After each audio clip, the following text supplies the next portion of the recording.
Hello students, फिर से आप सबों का मेरे यूट्यूब चैनल में स्वागत है। आज मैं आप लोगों को MRD 101 जिसका शीर्षक है ग्राम विकास भारतीय संदर्भ के चैप्टर 2 को बताने जा रहा हूं। चैप्टर 2 का शीर्षक है ग्राम विकास अवधारणा, कार्यनीतियां और अनुभव, rural development concept, strategy and experiences. आपको MRD 101 के अंतर्गत टोटल 5 चैप्टर पढ़ने हैं। उसमें से पहला चैप्टर है ग्रामीण समाज एवं अर्थव्यवस्था। चैप्टर 2 है ग्राम विकास अवधारणा, कार्यनीतियां और अनुभव। चैप्टर 3 है ग्राम विकास कृषि संबंधी मुद्दे। चैप्टर 4 है ग्राम विकास प्रशासन। और लास्ट और पांचवा चैप्टर है ग्रामीण भारत में परिवर्तन की गत्यात्मकता। तो आज जो मैं चैप्टर बताने जा रहा हूं वह है चैप्टर 2। तो चलिए आज चलते हैं चैप्टर 2 के जितने भी महत्वपूर्ण क्वेश्चन हैं उसकी ओर। दोस्तों, अगर आप पेपर वाइज सभी चैप्टर के वीडियो चाहते हैं तो मेरे प्लेलिस्ट में जाकर जरूर देखिए, आपको वहां पे सभी वीडियो को एक जगह मिल पाएगा। तो चलिए आज का पहला क्वेश्चन है विकास की परिभाषा दीजिए या विकास में निहित प्रमुख मुद्दों का संक्षेप में विवेचन कीजिए, अथवा विकास के प्रमुख मुद्दों की विवेचना कीजिए, जो कि क्वेश्चन दिसंबर 2012 में पूछा गया है। अथवा विकास के किन्हीं दो प्रमुख मुद्दों को स्पष्ट कीजिए, यह भी क्वेश्चन जून 2013 में पूछा गया क्वेश्चन है। अथवा विकास के महत्वपूर्ण सिद्धांतों की व्याख्या कीजिए। अथवा विकास के संबंध में गांधी जी का दृष्टिकोण पर संक्षिप्त टिप्पणी लिखिए, यह क्वेश्चन जून 2013 में पूछा गया क्वेश्चन है। अथवा रोस्टुओ के समृद्धि से संबंधित अवस्थाएं विकास के परंपरागत संकेत से असंतोष पर टिप्पणी दीजिए, यह क्वेश्चन दिसंबर 2013 में पूछा गया क्वेश्चन है। तो चलिए इन सभी क्वेश्चन को हम निम्न बिंदु द्वारा डील करेंगे। पहला बिंदु है कि विकास की परिभाषा को जानेंगे, आखिरकार विकास क्या है, विकास में प्रमुख मुद्दे क्या क्या हैं, कृषि बनाम औद्योगिक विकास क्या है, परंपरागत समाज क्या है और लुईस का विकास सिद्धांत क्या कहता है। तो सबसे पहले हम जानेंगे कि विकास किसे कहते हैं। तो एक देश के विकास को जानने के लिए उसके सांख्यिकीय सूचकांक जैसे कि प्रति व्यक्ति आय, वहां की जीवन की शैली तथा साक्षरता दर आदि को जानना बहुत ही जरूरी होता है। अगर हम दूसरे शब्दों में कहें कि विकास क्या है, तो हम कह सकते हैं कि विकास एक प्रक्रिया है जिसके द्वारा किसी देश के उपलब्ध संसाधनों की उत्पादकता और उपयोग की दर में सुधार किया जाता है, जिससे उस देश की राष्ट्रीय आय तथा समुदाय के आर्थिक कल्याण में वृद्धि होती है। विकास के अगर प्रमुख मुद्दों की बात की जाए तो प्रमुख मुद्दे क्या हैं? तो विकास की प्रमुख मुद्दे ये होनी चाहिए कि किसी भी राष्ट्र या समाज के विकास हेतु नए नए योजनाओं का संचालन किया जाए, उनका पुनर्निर्माण किया जाए, स्वतंत्रता प्राप्ति के पश्चात अर्थव्यवस्था को सुधारने के लिए, उसमें वृद्धि लाने के लिए बहुत सारे सरकार द्वारा नीतियों और योजनाओं को चलाया गया, जिसमें पंचवर्षीय योजना सबसे अहम भूमिका निभाई। इसके अंतर्गत राष्ट्र निर्माण का कार्य किया गया, लोगों को रोजगार से जोड़ने का कार्य किया गया, जिससे अर्थव्यवस्था को क्या पहुंचे, लाभ पहुंचे, अर्थव्यवस्था में वृद्धि हुई। विकास के अंतर्गत अगर देखा जाए, विकास तभी माना जा सकता है जब राष्ट्र के विकास के साथ साथ राज्य का विकास हो, उसके साथ गांव का विकास हो, और गांव के विकास के लिए नए नए योजनाओं का संचालन कर वहां के लोगों के आर्थिक आय में, आर्थिक स्थिति में सुधार के साथ साथ वहां के साक्षरता दर में वृद्धि लाना भी होता है। उसके साथ साथ उसके प्रति व्यक्ति जो आय होती है, मासिक आय, उसमें भी वृद्धि लाना होता है। इसके अंतर्गत कृषि बनाम औद्योगिक विकास की भी बहुत महत्वपूर्ण भूमिका होती है। ग्रामीण क्षेत्रों में जो लोग पूर्णतः कृषि पे आधारित होते हैं, जिनकी आजीविका कृषि पे आधारित होती है, जिनकी अर्निंग अनाजों पे डिपेंड करती है, तो वहां पे औद्योगिक विकास का भी एक महत्वपूर्ण रोल रहा है। औद्योगिक विकास मतलब कृषि के साथ साथ टेक्नोलॉजी का यूज करना, कृषि के साथ साथ नए नए उद्योगों में शामिल होना। कृषि आधारित जो विकास है वो परंपरागत विकास माना जाता है, जबकि औद्योगिक विकास को नवीनतम विकास माना जाता है। औद्योगिकीकरण कर देश को आत्मनिर्भर बनाया जा सकता है। औद्योगिकीकरण से देश में नए नए उद्योगों के माध्यम से नए नए नवाचार और नए चीजों का आविष्कार किया जा सकता है, जिससे यहाँ के कृषि क्षेत्र या कृषि आधारित लोगों को आत्मनिर्भर बनने का अवसर मिलता है और उसकी आय में वृद्धि के साथ साथ उसकी सामाजिक और आर्थिक स्थिति में भी बदलाव आता है। उनके व्यक्तिगत जीवन में भी क्या आता है, विकास होता है, जिससे उसके आर्थिक, सामाजिक और राजनीतिक मुद्दों पे भी उनका एक अहम भूमिका होती है, जो राष्ट्र निर्माण में सहायक होती है। परंपरागत समाज उस समाज को कहा जाता है जिसमें लोग अपने पूर्वजों के द्वारा बताए गए नियमों को अपनाते हैं। जैसे अगर कोई व्यक्ति परंपरागत खेती करता है तो उसके आने वाले पीढ़ी भी उस खेती पर ही आश्रित होता है। वो परंपरागत खेती होती है और कहीं कहीं उस तरह की सोच जो है उस समाज को भी अपनाना पड़ता है, जो परंपरागत समाज को स्पष्ट करता है। लुईस का विकास सिद्धांत, लुईस जो कि एक समाजशास्त्री है, उसके अनुसार विकास जो है उसके अनुसार विकास का जो अर्थ है वो 1950 में लाया गया था। मतलब सन 1950 में आर्थर लुईस ने विकास का एक भिन्न सिद्धांत प्रतिपादित किया था। लुईस के अनुसार विकासशील देशों की पहचान दो क्षेत्रों की उपस्थिति से होती है। पहला क्षेत्र है कि पारंपरिक ग्रामीण क्षेत्र, जो कि प्रकृति एवं स्वयं जीवनोपार्जन की ऊपर निर्भर करती है और उससे ही उसकी अर्थव्यवस्था में वृद्धि होती है। मतलब वो खुद करते हैं, जितने भी संसाधन उसके पास उपस्थित होते हैं उसी से वो वृद्धि करने का कार्य करते हैं। जबकि दूसरा पहलू उनके अनुसार यह है कि आधुनिक शहरी औद्योगिक क्षेत्र जहां उत्पादकता क्या है, अधिक है।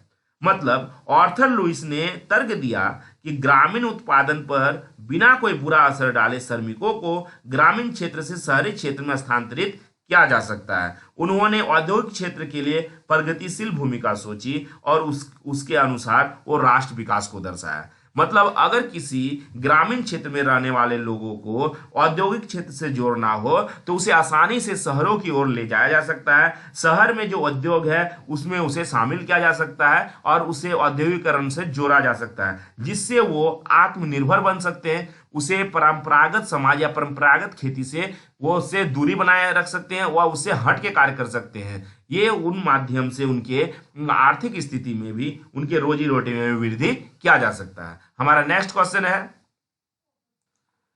ग्राम विकास की महत्वपूर्ण कल्पनाओं की व्याख्या कीजिए तथा इसकी परियोजनाओं और कार्यक्रमों में विभेद भी समझाइए, अथवा एकीकृत ग्राम विकास पर संक्षिप्त टिप्पणी लिखिए। यह क्वेश्चन जून 2012 में पूछा गया क्वेश्चन है। अथवा सामुदायिक विकास पर संक्षिप्त टिप्पणी लिखिए, यह भी क्वेश्चन दिसंबर 2012 में पूछा गया है। अथवा ग्राम विकास में स्थानीय स्तर पर भागीदारी पर संक्षिप्त टिप्पणी लिखिए, यह क्वेश्चन जून 2014 में पूछा गया क्वेश्चन है। तो चलिए इस क्वेश्चन को हम निम्न बिंदु द्वारा डील करेंगे। पहला बिंदु है कि हम जानेंगे कि ग्राम विकास है क्या, ग्राम विकास किसे कहते हैं। दूसरा पॉइंट है हमारा ग्रामीण विकास के उद्देश्य क्या क्या है, सामुदायिक विकास क्या है और एकीकृत ग्राम विकास से हम क्या समझते हैं। तो चलिए पहले समझते हैं हम कि ग्राम विकास किसे कहते हैं या उससे क्या समझते हैं। तो ग्राम विकास एक क्या है, व्यापक कार्यक्रम है जिसमें कृषि विकास, आर्थिक तथा सामाजिक उन्नति के आधार की तैयारी, भूमिहीनों के लिए उचित मजदूरी, मकान निर्माण के लिए भूमि, जन स्वास्थ्य, शिक्षा तथा साक्षरता आदि को सम्मिलित किया जाता है। मतलब ग्राम विकास तभी हम मान सकते हैं जिसमें अनेक तरह के विकासों को शामिल किया जाता है, जिसमें मजदूरी, मकान निर्माण, स्वास्थ्य, शिक्षा, साक्षरता आदि होते हैं। इसके अनुसार अगर इन सभी सुविधाओं को एक ग्रामीण लोगों को उपलब्ध कराया जाता है, ग्रामीण क्षेत्रों में रहने वाले लोगों को उपलब्ध कराया जाता है, तो उस ग्राम का विकास पूर्णतः अच्छी तरह से होता है। ग्रामीण विकास के संदर्भ में भी दो अवधारणाएं हैं, दो विचारधाराएं प्रचलित में हैं। प्रथम विचारधारा के अनुसार ग्रामीण विकास मूल रूप से क्या होते हैं, आर्थिक विकास से जुड़ा हुआ होता है। इनके अनुसार ग्रामीण विकास का मुख्य संबंध ग्रामीण क्षेत्रों में रहने वाली जनता का आर्थिक उत्थान और इन क्षेत्रों में गरीबी का उन्मूलन करना होता है, गरीबी को हटाना होता है। लेकिन अनुभव से ज्ञात होता है कि गरीबी को ज्यादा फायदा पहुंचाने के दृष्टिकोण से कोई उसी तरह के कार्यक्रम नहीं चलाए जाते हैं। दूसरी ओर अगर देखा जाए तो वो ग्रामीण क्षेत्रों के लोग वो परंपरागत रीति रिवाजों और कार्यों से जुड़े हुए रहते हैं, जिसके कारण भी उनका विकास में कमी होती है। ग्रामीण विकास के उद्देश्य को अगर देखा जाए तो ग्रामीण विकास का उद्देश्य कुल मिलाकर ग्रामीण जनता, विशेषकर गरीबी की शक्ति को आजाद करना होता है। मतलब ग्रामीण जनता के गरीबी को हटाने का कार्य किया जाता है। ग्रामीण विकास का मुख्य उद्देश्य यही होता है कि गरीबी किस प्रकार हटाया जाए, उसे व्यक्तिगत लाभ कैसे पहुंचाया जाए, उसे समुदाय के उच्च जीवन स्तर से कैसे जोड़ा जाए और उसकी आर्थिक आय में वृद्धि कैसे किया जाए। ये ग्रामीण विकास के मुख्य उद्देश्य होते हैं। ग्रामीण विकास के मुख्य उद्देश्य के अंतर्गत ये भी देखा जाता है कि समाज में सभी को एक समान अवसर प्रदान हो रहा है या नहीं, उनको एक समान अवसर मिल रहा है कि नहीं, या सामाजिक न्याय मिलता है कि नहीं, ये भी देखा जाता है।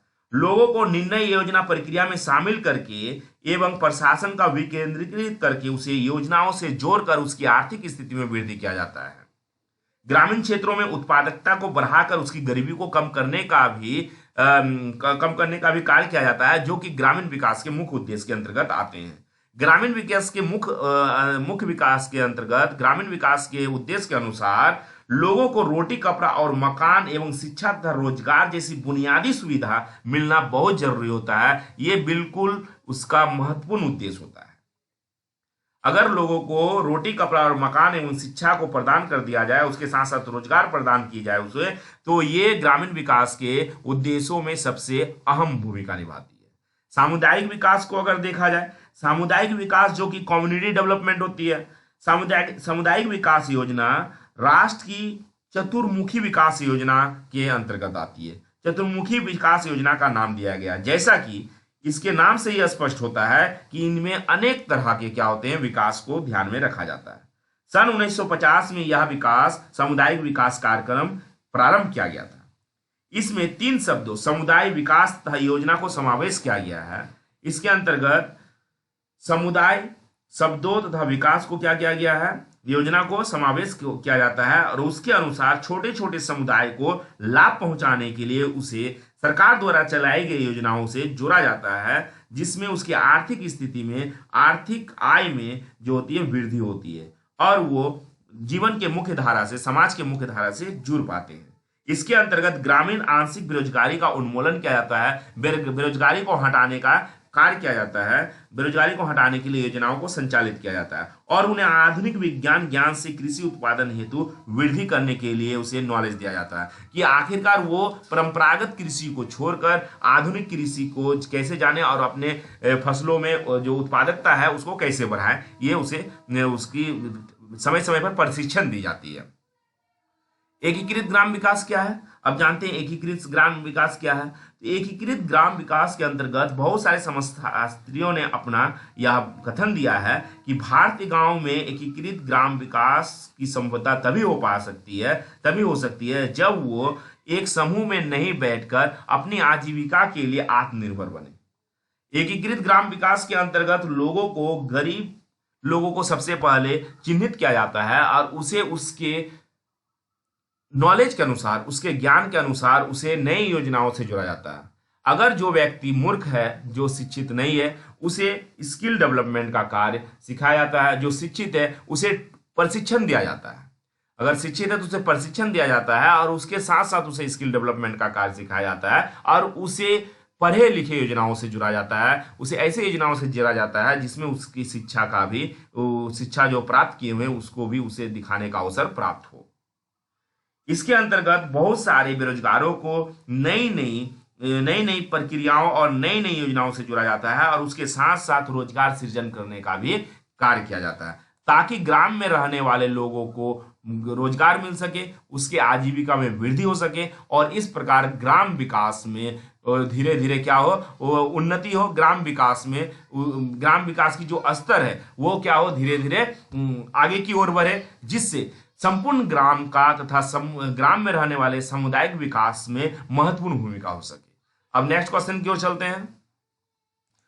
तीसरा क्वेश्चन है, ग्राम विकास की कार्यनीतियों पर विस्तार पूर्वक प्रकाश डालिए अथवा ग्राम विकास कार्यनीतियों के विभिन्न प्रकारों की चर्चा कीजिए। यह क्वेश्चन जून 2014 में पूछा गया क्वेश्चन है। तो चलिए इसको पहले जानते हैं कि ग्राम विकास की कार्यनीतियां क्या है, और नेक्स्ट पॉइंट से हम जानेंगे ग्राम विकास कार्यनीतियों के प्रकार क्या हैं। सबसे पहले जानते हैं कि ग्राम विकास कार्यनीतियां है क्या।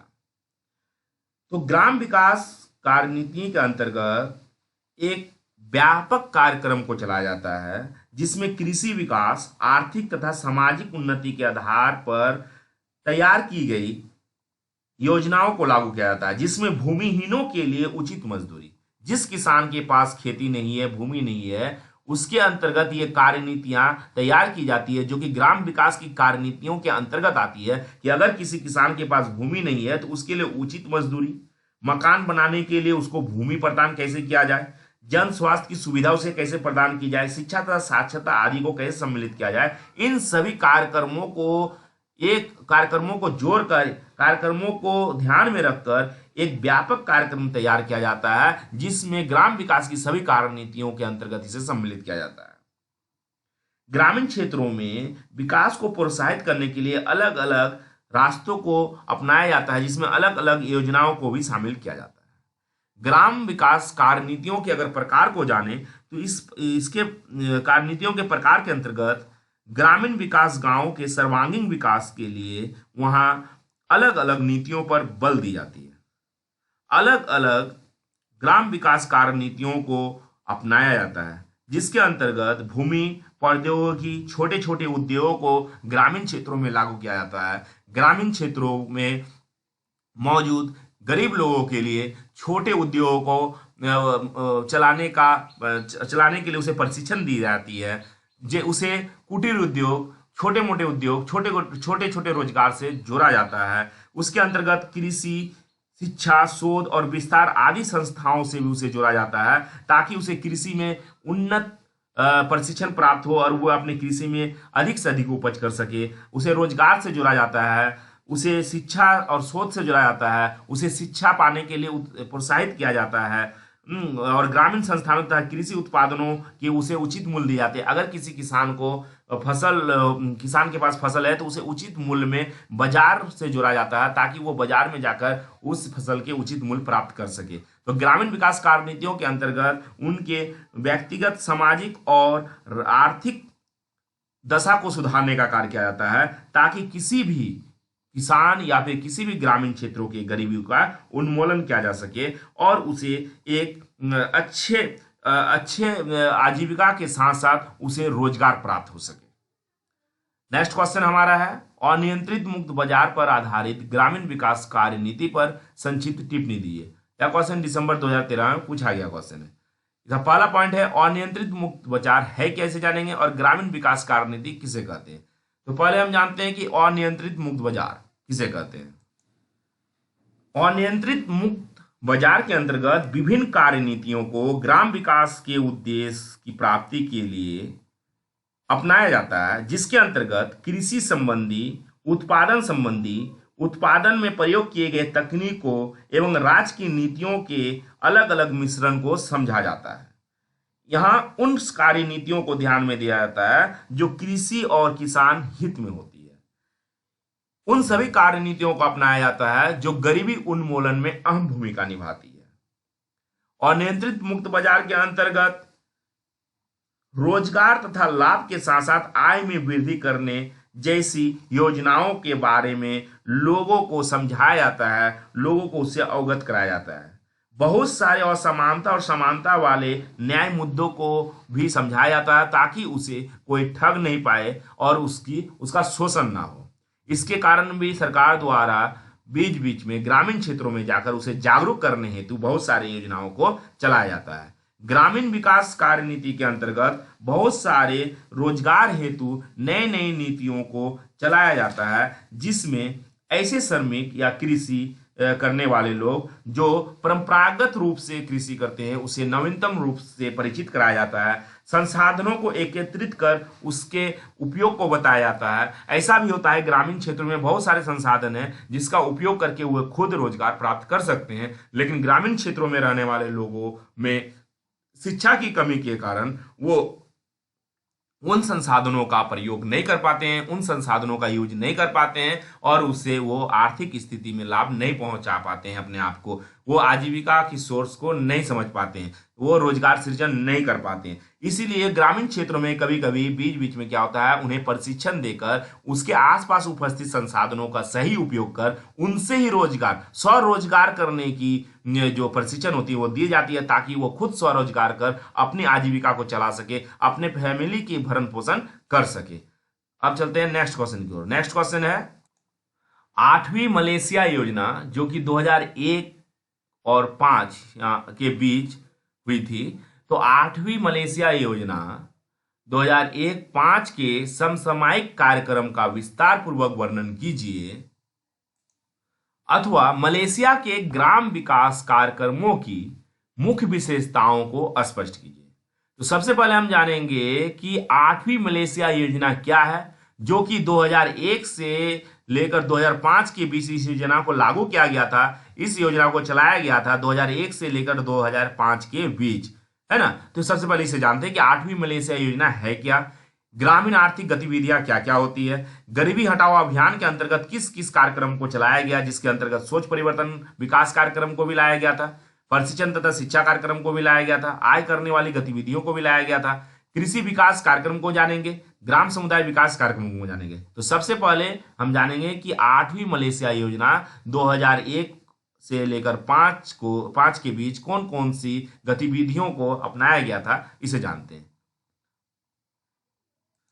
8वीं मलेशिया योजना जो कि 2001 से लेकर 2005 में लागू की गई थी, इसके अंतर्गत ग्राम विकास कार्यक्रमों का मुख्य ध्यान ऐसे अनुकूल वातावरण के निर्माण पर था जिसमें पूंजी निवेश हो, साथ ही पूंजी निवेश के साथ साथ ग्रामीण क्षेत्रों में उत्तम संरचना और सामाजिक सेवा को प्रदान करने का प्रावधान किया गया था। ग्राम विकास गतिविधियों का मुख्य ध्यान मुख्यतः एक बेहतर निवास देना, ग्रामीण पर्यटन के विकास को बढ़ावा देना, वो ग्रामीण युवकों के प्रशिक्षण और आय में बढ़ोतरी को मौका देने पर रहा है। वही लघु उद्योगों के विकास उन क्षेत्रों में होना तय किया गया जहां पे लोग गरीबी से झेल रहे हैं। स्थानीय संसाधनों की उपलब्धता को प्राप्त कर स्थानीय संसाधनों का प्रयोग कर लोगों को आय सृजन की तकनीक को बतलाया गया, जिसमें उन्हें बेहतर आय के साथ साथ अच्छी नागरिक संरचना भी प्राप्त हो सके, उसके साथ साथ उसे सामाजिक सुख सुविधाओं के अच्छे प्रावधान भी मिल सके।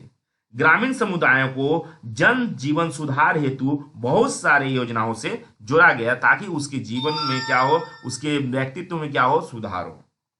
उसके अंतर्गत मलेशिया सरकार ने ये जो योजना चलाई गई थी, ये मलेशिया में चलाई गई थी और मलेशिया सरकार के द्वारा ये योजना चलाई गई थी। तो मलेशिया सरकार ने मुख्यतः गरीबी को 2005 तक 0.5% तक कम करने का लक्ष्य रखा था और हालांकि बाद में सरकार ने वर्ष 2009 तक गरीबी को दोबारा 0.5% तक कम करने का दोबारा लक्ष्य रखा। मतलब पहले जो सरकार लक्ष्य रखी थी कि गरीबी को कम करना 2005 तक, वो कंप्लीट नहीं हो पाया। फिर उनका ये पुनः लक्ष्य जो है दोबारा रखा गया और ये 2009 तक उसे कम करने का प्रयास किया गया।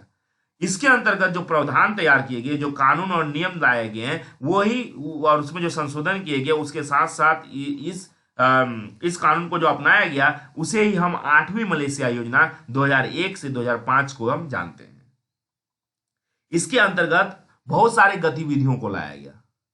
इसमें ग्रामीण आर्थिक गतिविधियों को लाया गया ताकि ग्रामीण लोगों को आर्थिक रोजी रोटी से जोड़ा जाए, आत्मनिर्भर किया जाए, उसे अनेक तरह के रोजगारों से जोड़ा जाए, उसे प्रशिक्षण के उपरांत रोजगार की गतिविधियों, रोजगार की मुख्यधारा से जोड़ा जाए। इससे धीरे धीरे बहुत सारी योजनाओं को लाया गया।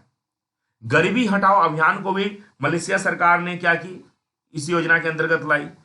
इस 8वीं मलेशिया योजना के अंतर्गत गरीबी हटाओ अभियान जो है एक मुख्य भूमिका निभाती है। इसके अंतर्गत सोच परिवर्तन विकास कार्यक्रम को चलाया गया। सोच परिवर्तन कार्यक्रम वैसे कार्यक्रम है जो कि लोगों के आत्मविश्वास को जागृत करती है। पहले जमाने के लोग यह सोचते थे कि काम सिर्फ पुरुषों को ही करना है, घर से बाहर कार्य करने के लिए सिर्फ पुरुष ही जा सकते हैं, महिला नहीं जा सकती है। ऐसी अवधारणा जो कि एक अंधविश्वास था, इसे परिवर्तन किया गया। इस तरह परिवर्तन लाने के लिए, इस सोच को परिवर्तन लाने के लिए सोच परिवर्तन विकास कार्यक्रम जैसे योजनाओं को अपनाया गया, जिसके अंतर्गत ये समझाया गया कि पुरुष और महिला हमारे समाज में बराबरी की हिस्सेदारी है और वो दोनों कार्य कर सकते हैं। दोनों को अपने स्वतंत्रता और अपने अधिकार का क्या है, दोनों को राइट्स है, दोनों अपने अभिव्यक्ति के अनुसार वो कार्य कर सकते हैं और रोजगार कर अपनी आर्थिक स्थिति को सुधार सकते हैं। महिलाओं को भी उद्योगों से जोड़ा जाने लगा, उद्योगों में महिलाओं भी काम करने लगी।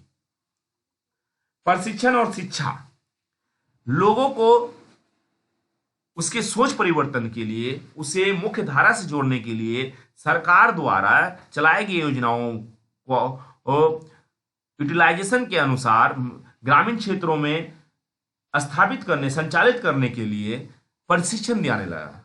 लोगों को एक जगह एकत्रित करके पंचायत के रूप में उसे प्रशिक्षण दिया जाने लगा और उसे शिक्षा से जोड़ा जाने लगा, ताकि वो किसी भी प्रशिक्षण को अच्छी तरह से समझ सके। उसे मुख्य धारा से जोड़ने के लिए उसे उसकी जो स्किल डेवलपमेंट है, उसको कौशल विकास से जोड़ा जाने लगा कि अगर वो पढ़ा लिखा नहीं है तो वो फिर भी कुछ हल्का फुल्का मैकेनिक काम करके भी वह अपनी जीवन यापन कर सकते हैं। आय करने वाली गतिविधियों से जोड़ा जाने लगा, उसी आसपास के संसाधनों को अपनाने और उस संसाधनों को बाजार में सही दाम में बेचकर वो अपनी आजीविका को चलाने में सक्षम होने लगे। तो आय सृजन करने वाली गतिविधियों से भी उसे जोड़े जाने लगे, जिसमें कौशल विकास के साथ साथ अनेक सुविधाओं से उसे जोड़े जाने का कार्य किया गया। इसके अंतर्गत उसे गरीबी ग्रामीण निवासियों की मानसिक सोच के साथ साथ उसे आत्मविश्वास दिलाया जाने लगा, जिसमें ज्ञान, सम्मान और कौशल स्तर में सुधार लाने की प्रक्रिया की गई। प्रशिक्षण और शिक्षा में भी उसी तरह किया गया। इसमें लोगों को विश्वविद्यालय और विद्यालय से जोड़ने का कार्य किया गया और कौशल कार्यक्रम से जोड़ने का कार्य किया गया। आय सृजन में अगर देखा जाए, आय सृजन में लोगों को समूह के माध्यम से, लक्षित समूह के माध्यम से उसके आर्थिक आय के स्तर को बढ़ाने के लिए उससे बहुत सारे योजनाओं और कार्यक्रमों से जोड़ा जाने लगा था। कृषि विकास कार्यक्रम, कृषि विकास कार्यक्रम में उन सभी किसानों या खेती करने वाले लोगों को जोड़ा गया जो कि 5वीं मलेशिया योजना 1986-90 के अंतर्गत की गई थी। इसके बाद फिर से जो 8वीं मलेशिया योजना जो 2001 और 2005 के बीच लागू की गई थी, उसके अंतर्गत कृषि के उत्थान के लिए कृषि को उन्नत सिंचाई और उन्नत तकनीकों से जोड़ा गया, ताकि किसान कम समय में अधिक उपज के साथ साथ अनाज की उत्पादन कर सके और उसे अच्छी कीमत पाकर अपनी आर्थिक स्थिति में सुधार ला सके। ग्राम समुदाय विकास कार्यक्रम, ग्राम समुदाय विकास कार्यक्रम में उन सभी चीजों को ध्यान में रखा गया जिसमें ग्रामीण जनसंख्या के भौतिक और आर्थिक विकास के अलावा मानव संसाधन विकास के सामाजिक, सांस्कृतिक एवं मानसिक पहलू पर भी ध्यान दिया गया, ताकि लोगों में क्या हो, मानसिक रूप के, मानसिक तरीके से उसका विकास हो, सांस्कृतिक तरीके से उसका विकास हो और एक समाज में उच्च स्तर की जीवन शैली को वो जी सके।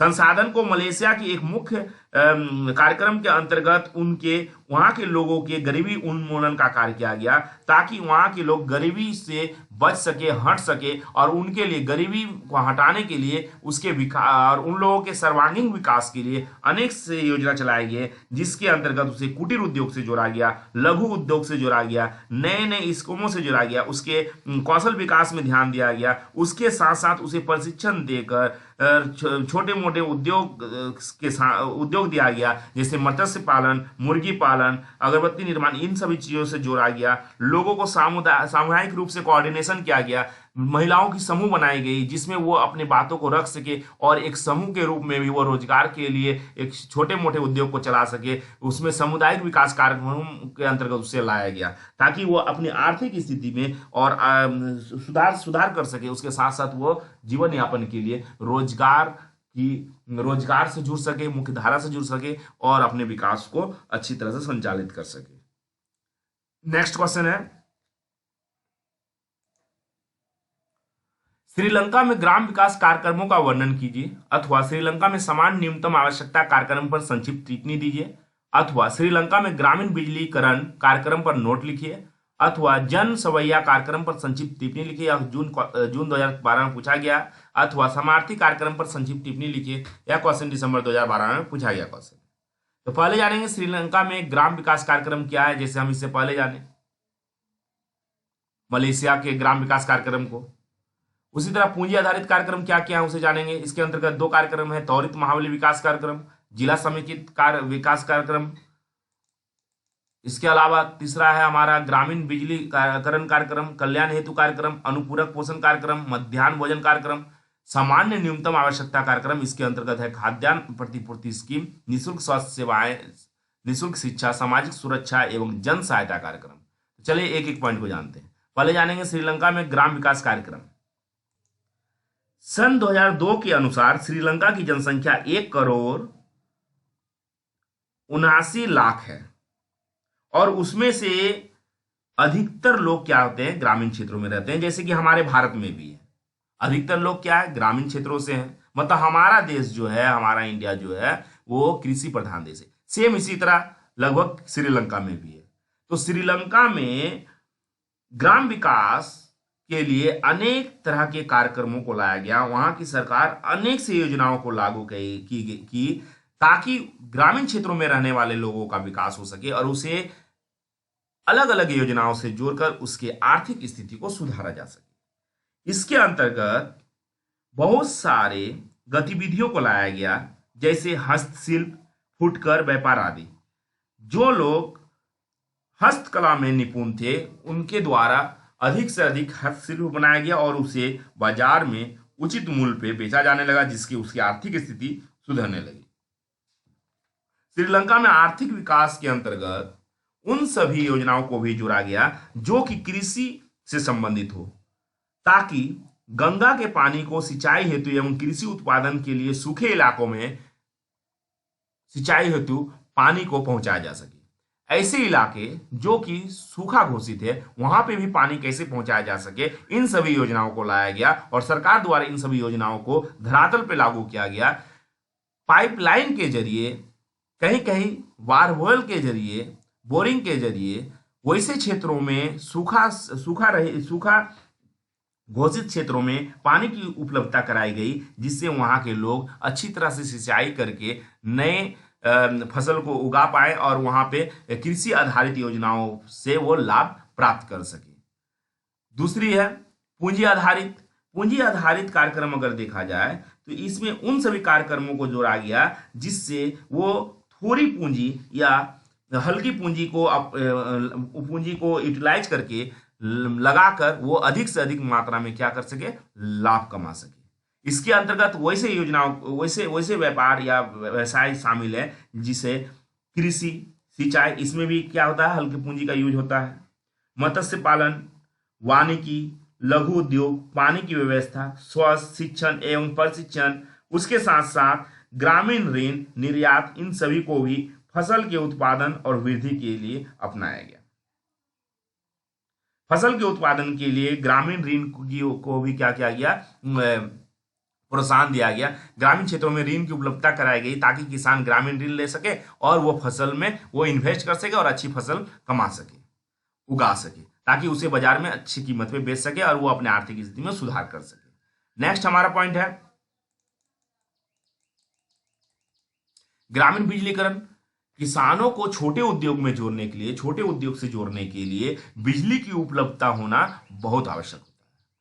अगर बिजली रहेगी तो छोटे मोटे मशीन को चलाया जा सकता है। अगर छोटे मोटे मशीन चलेंगे तो वहां पे क्या होगा, उत्पादन होगा, और अगर उत्पादन होगा तो उसकी आर्थिक स्थिति ऑटोमेटिक ही सुधरेगी। इसीलिए बिजलीकरण करना भी श्रीलंका के सरकार की एक अहम कार्यक्रम थी। ये अहम योजना में शामिल किया गया था कि बिजलीकरण करना क्या है, बहुत जरूरी है, ताकि ग्रामीण क्षेत्रों में छोटे मोटे उद्योग को आसानी से संचालित किया जा सके। कल्याण हेतु कार्यक्रम, बहुत सारे ऐसे कार्यक्रम चलाए गए जो कि मानव कल्याण, मानव हित के लिए आवश्यक होती है। इन कल्याण हेतु कार्यक्रम के अंतर्गत वहां के ऐसे लोगों के लिए भी योजना को लाया गया जो कि विकलांग हो, शारीरिक रूप से वो क्या हो, दिव्यांग हो, तो उन सभी लोगों के लिए कल्याण हेतु कार्यक्रम लाया गया जिसमें वो घर बैठे कुछ हस्तशिल्प के कार्य आदि को कर सके। अनुपूरक पोषण कार्यक्रम, ये ऐसे कार्यक्रम है जिसके अंतर्गत छोटे बच्चों को मुफ्त में क्या दिया जाता है, पोषण हेतु उसे खाद्य पदार्थ दी जाती है। उसके अंतर्गत वैसे समूह को या समाज वैसे समूह को दिया जाता है खाद्य पदार्थ जो कि सामाजिक आर्थिक कमियों एवं अक्षमताओं के कारण उनका सामाजिक विकास नहीं हो पाता है। इसके अंतर्गत जन्मजात शिशुओं को पर्याप्त पोषण उपलब्ध कराना एवं गर्भवती एवं स्तनपान माताओं को पोषण आहार प्राप्त कराना उपलब्ध कराना शामिल होता था, जिसमें प्रोटीन दाल एवं दाल युक्त भोजन को उपलब्ध कराया जाता था, जिसके अंतर्गत प्रति व्यक्ति प्रतिदिन 50 ग्राम दाल, ऊर्जा के लिए कैलोरी, पाठशाला में बच्चों के लिए बिस्किट आदि की उपलब्धता कराई जाती थी ताकि उसके पोषण में कमी ना हो और पोषण क्या हो, उसका बैलेंस में रहे, उसको पोषक तत्व उपलब्ध कराया जाए ताकि उसके शारीरिक और मानसिक विकास हो सके और वो कुपोषण से बच सके। मध्याह्न भोजन कार्यक्रम, सर मध्याह्न भोजन कार्यक्रम क्या है, तो इसके अंतर्गत सरकार ने विद्यार्थियों के लिए मुक्त मध्याह्न भोजन कार्यक्रम की शुरुआत 1989 में की थी, जिसका मुख्य उद्देश्य प्रत्येक विद्यार्थी को दोपहर का पूरा भोजन उपलब्ध करवाना था। इस योजना के संचालन को लेकर सरकार का यह उद्देश्य था कि हर बच्चे का व्यक्तिगत स्वास्थ्य, सामाजिक एवं नागरिक विकास हो, जिससे वह पाठशाला में अच्छी तरह से किसी भी शिक्षा संबंधित योजनाओं या फिर शिक्षा संबंधित स्कीमों को अच्छी तरह से समझ सके और उसका आर्थिक विकास के साथ साथ मानसिक विकास हो। बच्चों के व्यक्तिगत चरित्र विकास में भी मध्याह्न भोजन महत्वपूर्ण भूमिका निभाती है, जिससे विद्यार्थी को मध्याह्न भोजन उपलब्ध कराकर उसकी मानसिक स्थिति को, उसकी शैक्षणिक स्थिति को बढ़ाया जा सके, उसके शैक्षणिक स्तर को बढ़ाने के उद्देश्य से, शैक्षणिक स्तर को उन्नत करने के उद्देश्य से मध्याह्न भोजन कार्यक्रम का संचालन किया गया। तीसरा हमारा पॉइंट है सामान्य न्यूनतम आवश्यकता कार्यक्रम, जो कि मिनिमम नेसेसिटी होती है। इसके अंतर्गत खाद्यान्न प्रतिपूर्ति स्कीम, निःशुल्क स्वास्थ्य सेवाएं होती है। तो खाद्यान्न प्रतिपूर्ति स्कीम के अंतर्गत हम अगर देखिए तो इसके अंतर्गत वैसे लोग जो कि गरीबी रेखा से नीचे होते थे उसे चावल, गेहूं, आटा, चीनी, दूध एवं कहीं कहीं सूखी मछली को भी देने का प्रावधान है जो सरकार द्वारा दी जाती है ताकि उसे खाद्यान्न हेतु सोचना ना पड़े।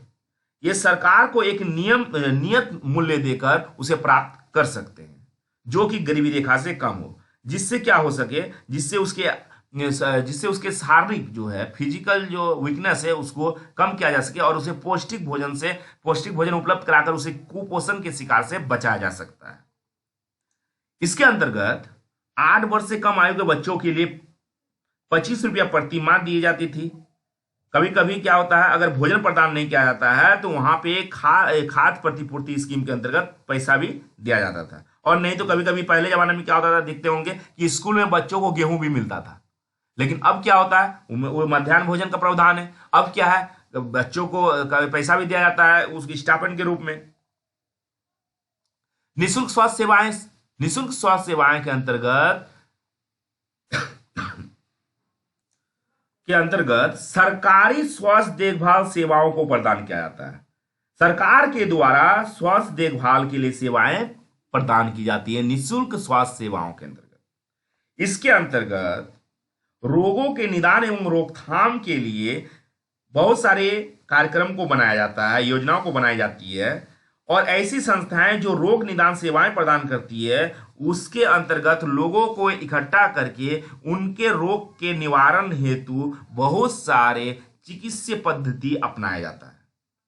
इसके अंतर्गत निःशुल्क नेत्र चिकित्सा, निःशुल्क बीपी चिकित्सा, निःशुल्क शारीरिक चिकित्सा आदि प्रदान की जाती है, जो कि ग्रामीण क्षेत्रों में पंचायत भवनों में शिविर के माध्यम से इसकी जांच की जाती है। ग्रामीण अस्पताल एवं जिला अस्पताल के साथ साथ मुख्य अस्पताल को मर्ज करके, सम्मिलित करके, वहां के डॉक्टर भी कभी कभी क्या करते हैं, ग्रामीण क्षेत्रों में लगने वाले शिविर में सम्मिलित होते हैं और ग्रामीण क्षेत्रों के जो रोगी होते हैं उनका निराकरण ग्रामीण क्षेत्रों में जो पंचायत भवन में जो शिविर लगते हैं उसमें करते हैं। सामुदायिक भागीदारी होती है, इसमें जो लोग होते हैं सामुदायिक भागीदारी होती है।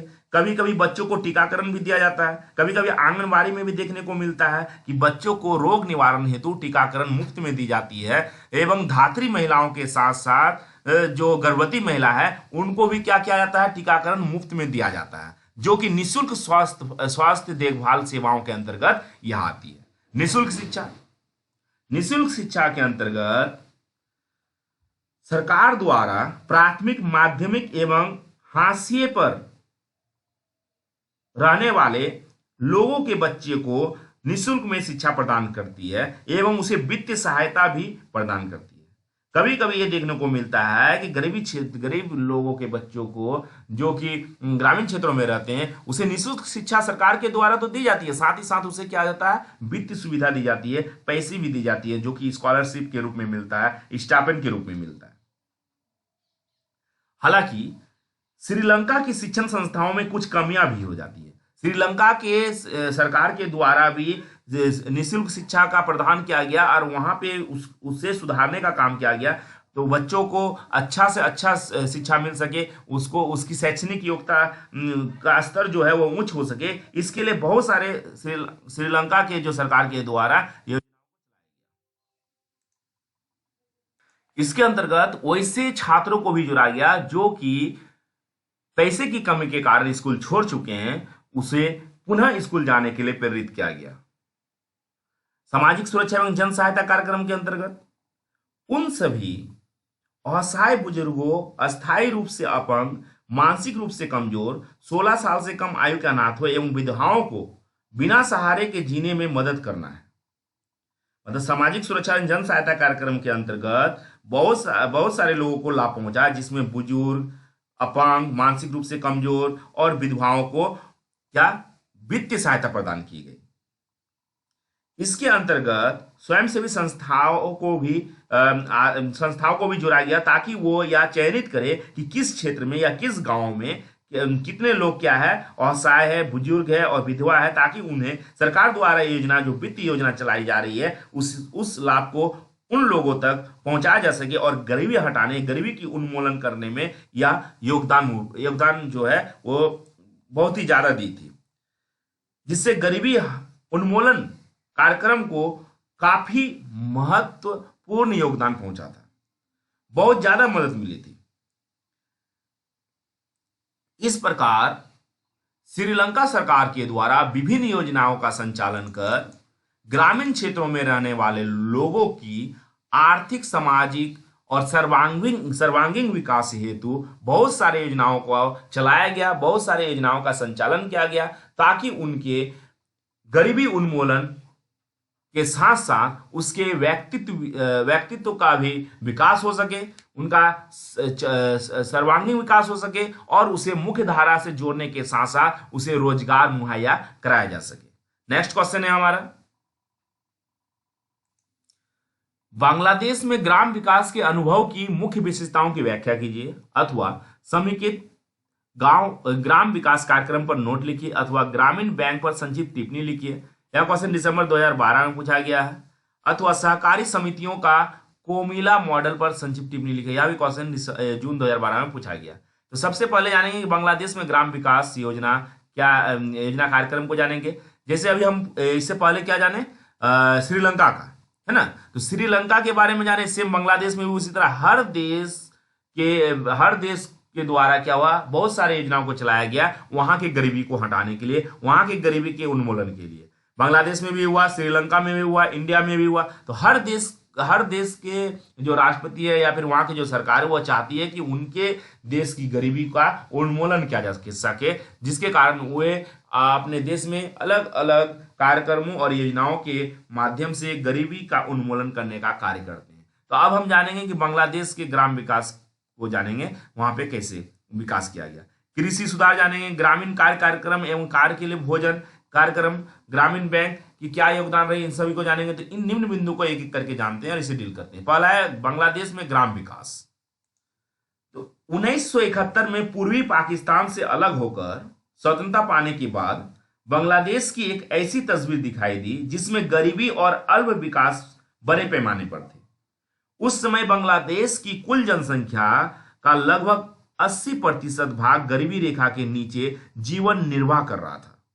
कृषि मजदूरों की सही मजदूरी भी काफी कम थी और ग्रामीण जनसंख्या के भोजन और ऊर्जा ग्रहण में काफी गिरावट आई थी।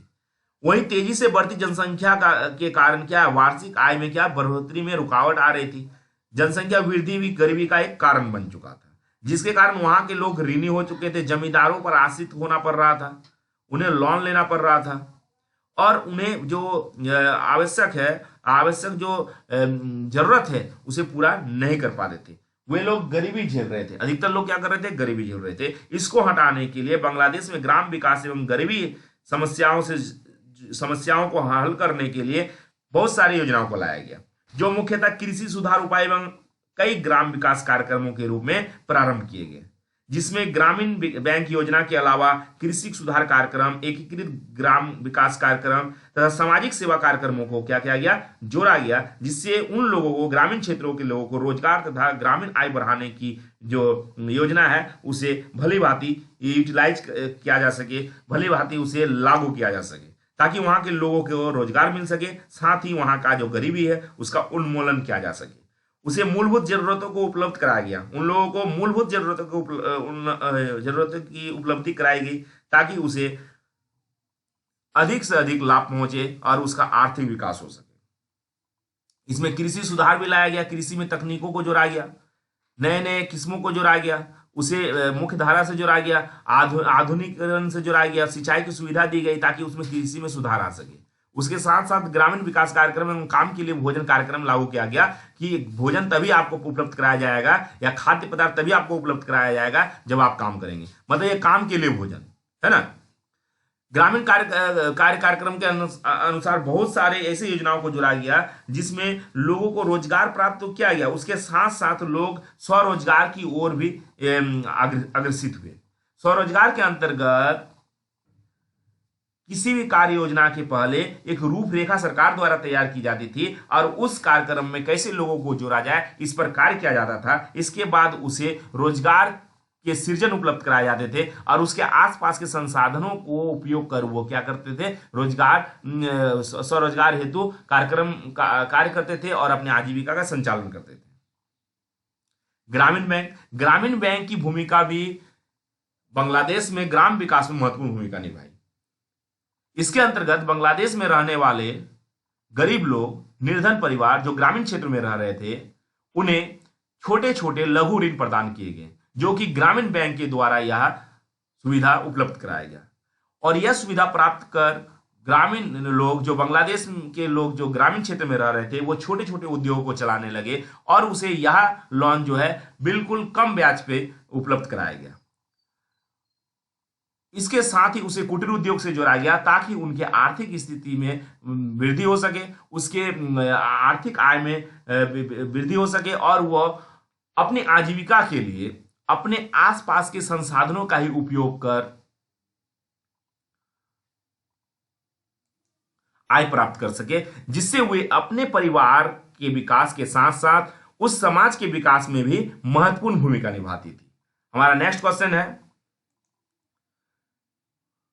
मजदूरी रोजगार से आपका क्या अभिप्राय है?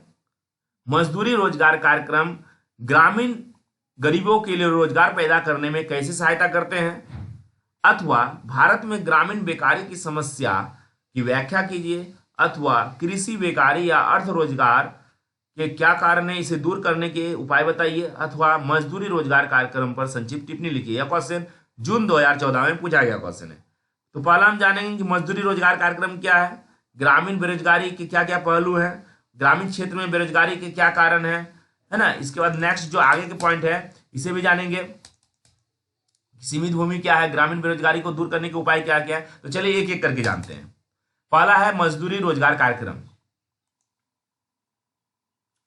मजदूरी रोजगार कार्यक्रम गरीबी की रेखा से नीचे के लोगों के लिए अपर्याप्त कृषि के मौसम वो बाढ़, सूखे एवं अन्य प्राकृतिक आपदाओं में रोजगार के अवसर को उपलब्ध कराने के लिए प्रारंभ किया गया था।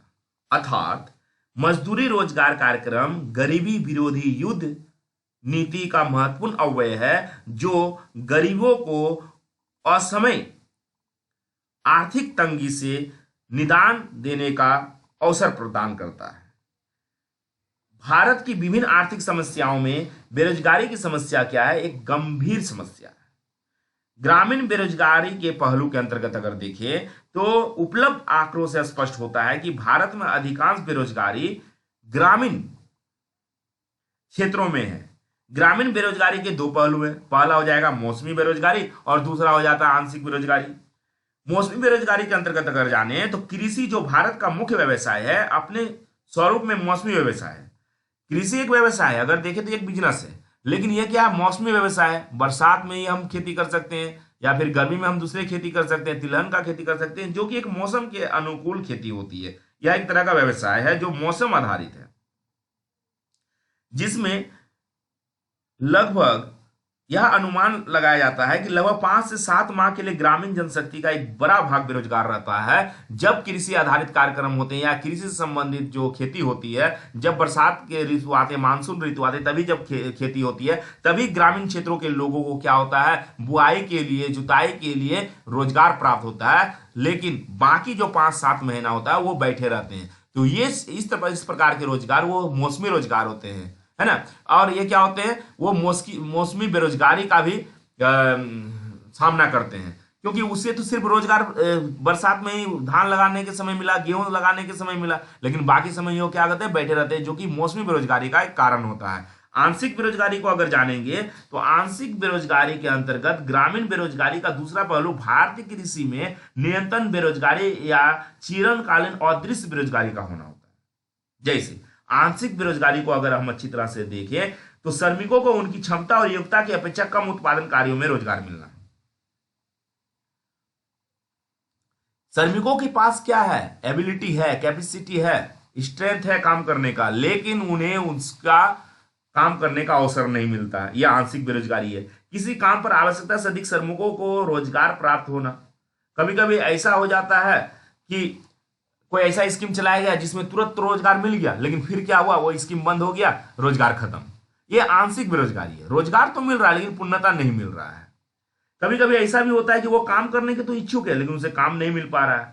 भारत में कृषक भू स्वामित्व होने के कारण प्राय पारिवारिक खेती होती है, लगभग पारिवारिक खेती करती है, जिससे कृषि कार्य को परिवार के सभी सदस्य आपस में बांट लेते हैं। कभी कभी ऐसा भी होता है जो किसान खेती बाड़ी करते हैं, उसके घर के प्रत्येक सदस्य सब मिलकर खेती बाड़ी कर लेते हैं, जुताई कर लेते हैं, बुआई कर लेते हैं, उसके घर के सदस्य कर लेते हैं, जिससे क्या होता है कि लोगों को काम नहीं मिल पाता, क्योंकि उसके घर के सदस्य इतने ज्यादा होते हैं कि वो कृषि कर लेते हैं, जिससे लोग, जो दूसरे लोग हैं, वो आंशिक बेरोजगारी का सामना करते हैं। और इस प्रकार कभी कभी वो भी होता है कि वो उसके घर के लोग तो कार्य कर लिए, खेती में काम कर लिए, बुआई कर लिए, जुताई कर लिए, लेकिन वो भी बाकी समय में बैठे ही रहते हैं खेती के बाद, वो भी आंशिक बेरोजगारी का सामना करते हैं। ग्रामीण क्षेत्रों में बेरोजगारी के कारण यह भी हो सकता है कि जनसंख्या का ज्यादा होना। अगर ज्यादा जनसंख्या होने के कारण भी उन्हें क्या होता है? काम नहीं मिल पाता है। एक काम के लिए 10 आदमी चले जाते हैं, जनसंख्या ज्यादा है, 10 आदमी चला गया तो कम दाम में हमें काम कराने के लिए क्या मिल जाता है? लेबर मिल जाता है, मजदूरी कराने के लिए मजदूर मिल जाता है। तो ये ऐसा भी होता है क्योंकि जनसंख्या ज्यादा है, जनसंख्या में वृद्धि है। सीमित भूमि सीमित है, जिसके कारण क्या होता है? हमें सिंचाई हेतु, कृषि हेतु कार्य बहुत कम मात्रा में मिलते हैं। कृषि की मौसमी प्रकृति, कभी कभी क्या होता है? मौसमी प्रकृति के कारण भी हमें काम नहीं मिलता है। कभी बरसात में वर्षा नहीं हुआ, है ना, या फिर वर्षा तो हुआ तो बहुत ज्यादा हो गया तो इसमें बाढ़ आ गया। कभी वर्षा ही नहीं हुआ तो अकाल का सामना करना पड़ता है। तो कृषि की मौसमी प्रकृति पर भी निर्भर करता है। प्रकृति अगर सही है तो हमारा क्या हो रहा है? कृषि अच्छा हो रहा है। प्रकृति अगर सही नहीं है तो हमें फिर मौसमी बेरोजगारी से झेलना पड़ता है, जो आपातकाल से झेलना पड़ता है, मतलब अकाल से झेलना पड़ता है, आपदा से झेलना पड़ता है, बाढ़ से झेलना पड़ता है ना, सूखा से झेलना पड़ता है, प्राकृतिक आपदाओं से झेलना पड़ता है। और ये क्या है? ये प्रकृति पे डिपेंड करता है। ये भी एक समस्या है। तीसरा पॉइंट है ग्रामीण बेरोजगारी दूर करने के उपाय। इसके अंतर्गत सहायक और अनुपूरक उद्योगों का विकास किया जाता है। अब क्या हो रहा है, धीरे धीरे बोलता नहीं, कृषि आधारित जीवन नहीं जीना है। अब क्या करना है कि कृषि को तो साइड में रखो, उसके साथ साथ उद्योगों को जोड़ो, छोटे मोटे उद्योग करो, छोटे मोटे कल कारखानों में काम करो, या छोटे छोटे क्या क्या कारोबार स्टार्ट किया जाए, कुटीर उद्योगों को बढ़ावा देने का कार्य किया जाने लगा सरकार के द्वारा। तो ये सहायक और अनुपूरक उद्योग का विकास होने लगा, जिसके कारण लोगों को क्या है, बेरोजगारी का सामना नहीं करना पड़ने लगा, है ना। मौसमी बेरोजगारी नहीं मौसमी बेरोजगारी का जो सामना करना पड़ रहा था वो नहीं करना पड़ने लगा, है ना। उसे क्या है ना, काम मिलने लगा। कुटीर उद्योग अगर स्टार्ट हो जा रहा है, ग्रामीण क्षेत्रों में छोटे मोटे उद्योग हो जा रहा है, तो उसे उसको आसानी से काम मिल जा रहा है। कृषि व्यवसाय में रोजगार अधिक साधन जुटाना, और कृषि व्यवसाय में रोजगार के अधिक साधन जुटाना मतलब क्या होता है कि अगर किसान कोई कार्य कर रहा है तो 10 आदमी को हटवाता है, अगर वो मशीन का काम कर रहा है, मशीन से काम करवा रहा है, टेक्नोलॉजी का यूज कर रहा है, तो मात्र 5 आदमी से ही उसका काम हो जाएगा। जनसंख्या वृद्धि पर नियंत्रण अगर करते हैं तो ये भी बेरोजगारी को रोक सकता है ना। अगर जनसंख्या कम हो तो हमें रोजगार ज्यादा मिलेगा, है ना। आदमी कम रहेंगे तो हमें आसानी से काम मिल जाएगा। शिक्षा पद्धति में परिवर्तन, शिक्षा में क्या करना पड़ेगा, सिर्फ डिग्री हासिल नहीं करना है कि नहीं सिर्फ पढ़ रहे हैं, एमए बीए कर लिया और रोजगार ही नहीं मिला, हम बेरोजगार होकर बैठे। नहीं, शिक्षा पद्धति में भी क्या करना है, परिवर्तन लाना है, उसे कौशल विकास सिखाना है, उसे क्या करना है, टेक्नोलॉजी आधारित शिक्षा देना है, उसका जो है स्किल डेवलपमेंट करवाना है। स्किल डेवलपमेंट मतलब अगर हम डिग्री हासिल कर लिए, हमें नौकरी नहीं मिला, कोई दिक्कत नहीं, हम खुद का बिजनेस कर लेंगे, हम खुद का कार्य कर लेंगे। स्किल डेवलपमेंट होना चाहिए, है ना। वोकेशनल ट्रेनिंग देना चाहिए बीच बीच में। कभी कभी क्या हुआ, कोई टेक्निकल मोबाइल अच्छा करना, लैपटॉप अच्छा करना, या फिर कोई ऐसा टेक्निकल कार्य करना ताकि अगर हमको कोई रोजगार नहीं मिल रहा है, कोई नौकरी नहीं मिल रहा, पढ़ाई लिखाई कर रहा है, तो हम अपना कार्य स्टार्ट कर सकते हैं, हम अपना दुकान चला सकते हैं, हम बिजनेस कर सकते हैं। तो स्किल डेवलपमेंट करवाना, शिक्षा में स्किल डेवलपमेंट को जोड़ना बहुत ही जरूरी होता है, और शिक्षा पद्धति में परिवर्तन लाना बहुत जरूरी है, ताकि आने वाला जनरेशन ज्यादा बेरोजगार ना रहे। तो इस प्रकार सभी कार्य नीतियों और सभी योजनाओं को जोड़कर मजदूरी रोजगार में जो बेरोजगारी होती है उसको कम किया जा सकता है। भारत में जो बेकारी है उसको कम किया जा सकता है, मौसमी बेकारी है उसको कम किया जा सकता है, और बहुत सारी योजनाओं से जुड़कर हम अपने आय सृजन में वृद्धि कर सकते हैं।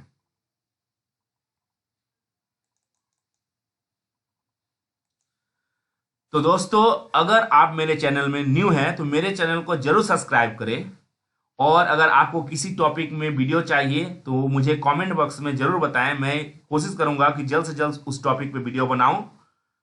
Thank you.